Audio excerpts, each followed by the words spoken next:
sunlight pooled through the tall windows of Maplewood Middle School. Clara tightened the straps of her backpack, feeling the nervous energy that lived somewhere between dread and electric possibility. Today was the science fair, and her project, Urban Beehives: How to Help City Pollinators, sat on the table at home in a cardboard box, its poster half glued and a jar of honey waiting for a label. Clara's best friend, Malik, met her by the lockers. He had brought his volcano model, a classic, but more importantly, he had confidence. "We'll set yours up first," he said, nudging her. They walked into the gym, which had been transformed into an orderly village of taped-off booths and folding tables. Fluorescent lights hummed overhead. Parents with coffee and teachers with clipboards drifted like benevolent ghosts. Setting up was a quiet ritual. Clara arranged laminated photos of rooftop gardens, placed a small model beehive at the center, and pinned up data charts showing pollinator decline and rooftop plant diversity. She practiced her opening line in the mirror of the gym's folding wall. "Pollinators are crucial to urban ecosystems." The sentence sounded grown up in her head. Visitors began to wander. A cluster of fourth graders pressed their faces close to Malik's erupting volcano as a science teacher praised his eruption timing. An elderly judge paused at Clara's booth, eyes alert. "Tell me about your methods," she asked. Clara inhaled and for the first time that morning felt the fear shrink. She explained how she'd tested different flowering plants in pots on 3 rooftops, observed bee visitation rates, and calculated nectar yields. She spoke of community partners, a local cafe that allowed her to place pots outside, and a retired beekeeper who loaned her a smoker for an afternoon. Halfway through the judging, a problem arrived like a weather change. A gust from the gym doors knocked over Clara's jar of honey, sending a sticky trail across the table and onto the edges of her neatly printed graphs. Her heart thudded. For a breath, the room blurred. Malik lunged forward with napkins. The retired beekeeper, who had come to watch his neighbor's granddaughter, wiped the table with a steady hand. Clara's poster still bore the faint ghost of honey, but her core display was intact. The judge returned, smiling. "You handled that well," she said, and asked a final question about ethics and safety when working with bees in urban spaces. Clara answered honestly about education, protected hives, and the importance of native plants. When the announcement came later, Maplewood's awards list bulged with ribbons for robotics and math. But Clara received a surprise ribbon for community impact. The judge's note mentioned her composure during a sticky interruption. Walking home, ribbon clipped to her jacket, Clara thought about the small chain of help that had gotten her through the day. Malik's quick reflexes, the beekeeper's calm hands, the judge's encouraging words. The science fair had been more than projects and prizes. It had been an exercise in public problem-solving. And somewhere above the city streets on the rooftop of the cafe, a few potted flowers waited for bees that might now find a little more welcome. On a rainy Tuesday, the hallway lockers of Jefferson High smelled faintly of damp coats and paper. Jonas stared at his empty hands and tried to remember when he'd last seen his history packet, the one with the annotated maps and highlighted dates that Mrs. Green insisted would be on the quiz. He had done the work, he was sure. That certainty made the disappearance sting more. He retraced his route through the day. Math, where he'd traded graphing tips with Naya. Lunch, where his tray had slid and ketchup had made a small modern art splatter across his notes. English, where they'd debated character motives. He had a vague memory of placing the packet in his locker during third period to free his hands. But when he swung the metal door open, there was only the green thermos and a crumpled gym shirt. "Lose something?" Nia asked, appearing in the doorway with an umbrella that dripped like a metronome. Jonas explained. "Check lost and found," she suggested. "And check with tech. Someone used the printer by the library earlier." Together they set off, united in a detective's determination. At Lost and Found, a mountain of single gloves and forgotten lunchboxes loomed. The attendant, Mr. Perez, flipped through a clipboard and then handed Jonas a sticky note listing items turned in that morning. No packet. They moved to the library where Ms. Alvarez had a calm smile and the quiet authority of someone who'd seen thousands of adolescent dramas resolved by bookmarks and good advice. The print station was busy, A boy named Keon stood near it with an apologetic face and a stack of freshly printed astronomy worksheets. "Did you pick up a history packet by mistake?" Nia asked before Jonas could. Keon's face lit up. He held up a paper bundle, slightly damp at the corner. "Oh, I thought those were extras. I put them on the table and then took them with me. Sorry." Relief made Jonas's knees go soft. "No harm," Keon said. "I had to leave in a rush." But when Jonas counted the pages, 2 were missing. He felt the familiar twinge. Not only had the packet gone missing, but now the answer to his hard work might be incomplete. "Maybe someone used them for notes," Nia suggested. "Refold them." They checked the library table but found nothing. "We'll check with the cafeteria staff," Ms. Alvarez offered. The cafeteria supervisor, Mrs. Carmichael, remembered a student scribbling on a paper and then handing it to a friend. The friend, she thought, had been a freshman who was always anxious about quizzes. They found him in the science wing, hands clasped, head bowed. He confessed to tearing out the 2 pages because he'd needed them to study on the bus. He hadn't meant to take Jonas's work. He'd just grabbed what was easy to reach. Jonas listened. The boy's voice trembled with embarrassment. "I panicked," he admitted. "I'm failing history and my mom can't help me." Jonas could have rage-fired a lecture, but instead he inhaled and made a choice. He asked the boy to return the pages and, quietly, offered to help study after school. The boy's gratitude was immediate, bright as a match. That evening, Jonas and his new study partner sat at the library table under a lamp. Pages were smoothed back into the packet. They talked through timelines, quizzed each other on causes and effects, and in the process, Jonas learned the simple power of asking for help rather than taking shortcuts. The lost homework mystery had ended with returned pages and an unexpected friendship. Proof that something as ordinary as a misplaced packet could lead to something less ordinary. Empathy. Curtains smell like dust and possibility. The high school auditorium at Westbrook High had a dozen folding chairs in the wings and a spotlight that warmed the stage like a sun. Maya sat cross-legged with the script for The Lighthouse Keeper on her knees, memorizing the cadence of lines that felt both ancient and newly hers.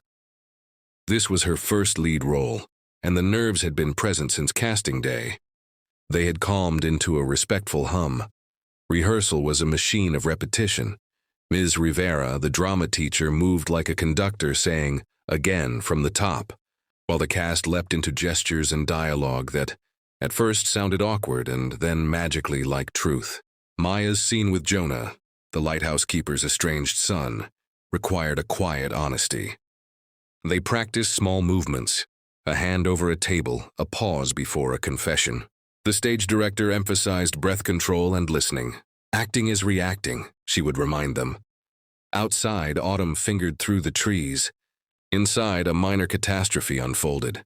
The soundboard began to squeal, a high-pitched feedback that made throats tight and cymbals ring inside ears.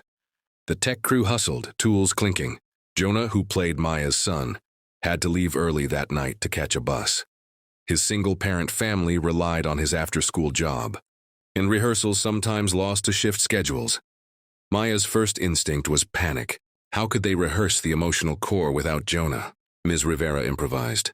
"We'll block it with a stand-in and then run with the headset on," she said, motioning to Luis from the lighting crew. The substitution felt odd.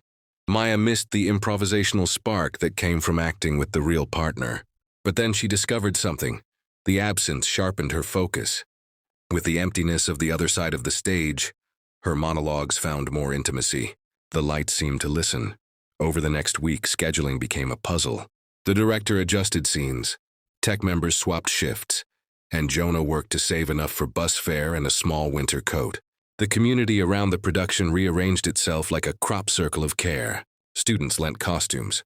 A senior donated an old raincoat for the lighthouse keeper's cloak. Parents volunteered to mend hems.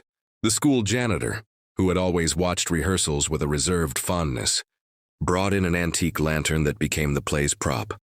Heavy, brass, and smelling faintly of oil. Opening night arrived with the sort of electricity that makes cheeks warm. The auditorium filled. Families, teachers, younger students who idolized the actors, and even the janitor in the third row, eyes bright. Maya's heart pounded like a drum.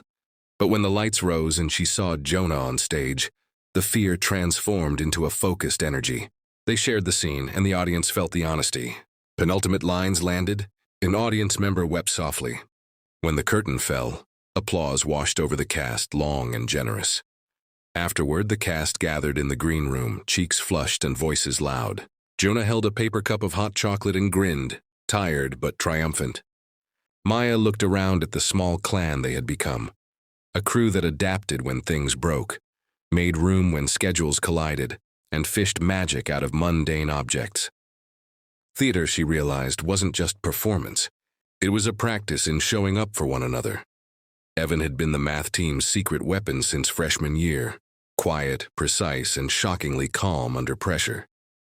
But a mistake in a regional tournament sophomore year had burrowed under his skin, a misread problem that cost the team their seed and, for Evan, a sliver of confidence.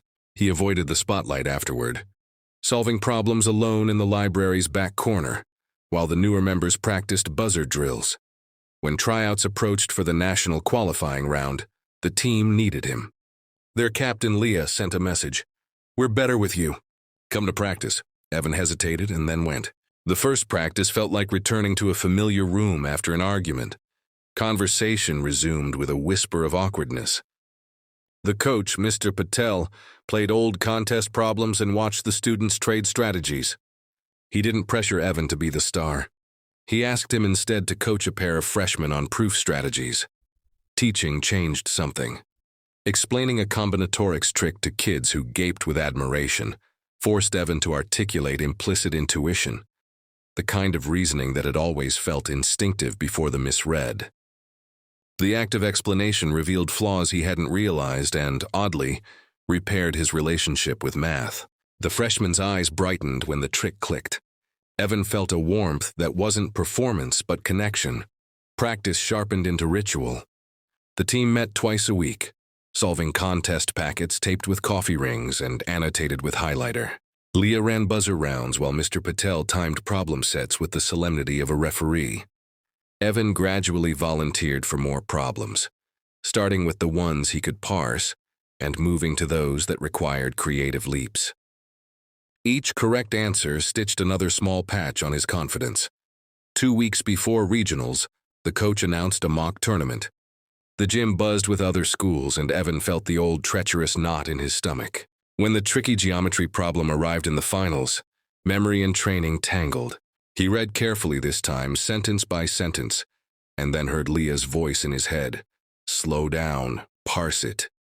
The misread that had haunted him was replaced by methodical clarity. He wrote the construction, checked angle relations, and produced the correct proof. The team's victory at regionals was not a dramatic sweep, but a steady accumulation of good decisions. Evan's name wasn't on every solution, but his steady points in the middle rounds mattered. They qualified for nationals. More important, Evan walked off the stage with a new cadence of confidence, quiet but sure. He realized that a comeback wasn't a single triumphant moment. It was the slow rebuilding of trust in oneself, aided by people who expected you to be better and were willing to wait while you got there. At nationals, months later, the team didn't win the trophy. They placed respectably, and Evan solved a last-minute algebraic identity that earned a round of impressed murmurs. On the bus home, exhausted but content, Evan and Leah reviewed strategies and laughed over mistakes. He had learned that math, like any craft, allowed for second chances, not because the problems changed, but because a person could change how they met them. The senior capstone at Eastvale High was designed to be a culminating project. Students proposed, researched, and delivered something that connected learning to real-world impact. Priya had chosen food insecurity, a subject that stitched through economics, biology, and ethics. Her plan: launch a small campus food pantry and pair it with a peer-led nutrition workshop. It was ambitious, and the proposal process required community partners and a rubric that felt more like a grant application. She knocked on doors. The local grocery manager offered surplus produce at a discount. The school counselor provided space and agreed to discreetly refer students who might need the pantry. Priya recruited a team of classmates, some passionate about social justice, others motivated by service hours. They met weekly in the library, drafting mission statements and designing flyers that balanced dignity and clarity. Challenges came in practical shapes. Permits, storage, and funding felt like administration code. The pantry needed refrigeration space, and the school couldn't commit funding without a pilot. Priya learned to translate passion into paperwork, budgets, supplier agreements, and a volunteer rota. It was tedious in a way that made teenage urgency wobble. She almost lost heart when the refrigeration request was tabled pending district approval. Then a small miracle.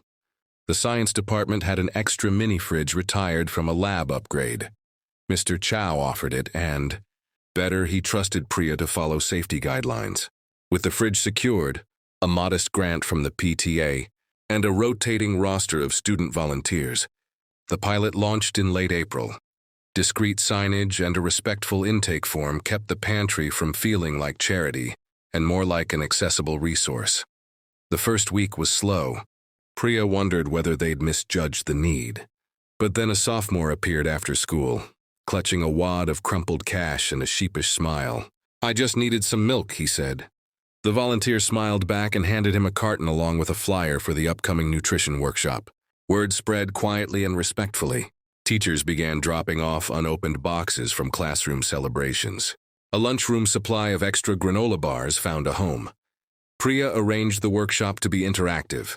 Quick recipes using pantry staples, tips on stretching a grocery budget, and basic nutrition myths. The workshop's best moment didn't involve a fact or a recipe, but a shared story. An elder member of the school janitorial staff, who had raised his family here, stood up and told the students about meals that weren't about scarcity, but about ingenuity, turning a little into a feast with herbs and patience. The room filled with laughter and a sense of continuity. Community, it turned out, was a curriculum too. By graduation, the pantry was institutionalized as a student-run program with a small annual budget and a standing partnership with the local grocer. Priya's capstone presentation included spreadsheets and testimonials. She spoke of logistics and impact, yes, but also about the invisible architecture, trust, dignity, and networks of care that made it sustainable. The judge's comment was simple. "You've built more than a pantry. You built a model." On the last day of school, Priya stood by the pantry shelf, now stocked with shelf-stable goods and a corkboard of thank you notes. She felt that peculiar mix of exhaustion and quiet satisfaction that comes from long-term work bearing fruit. The capstone had been designed to teach seniors how to apply learning. It had given her something else too, a tangible way to help neighbors, and a model that, with care, could outlive her graduation tassel.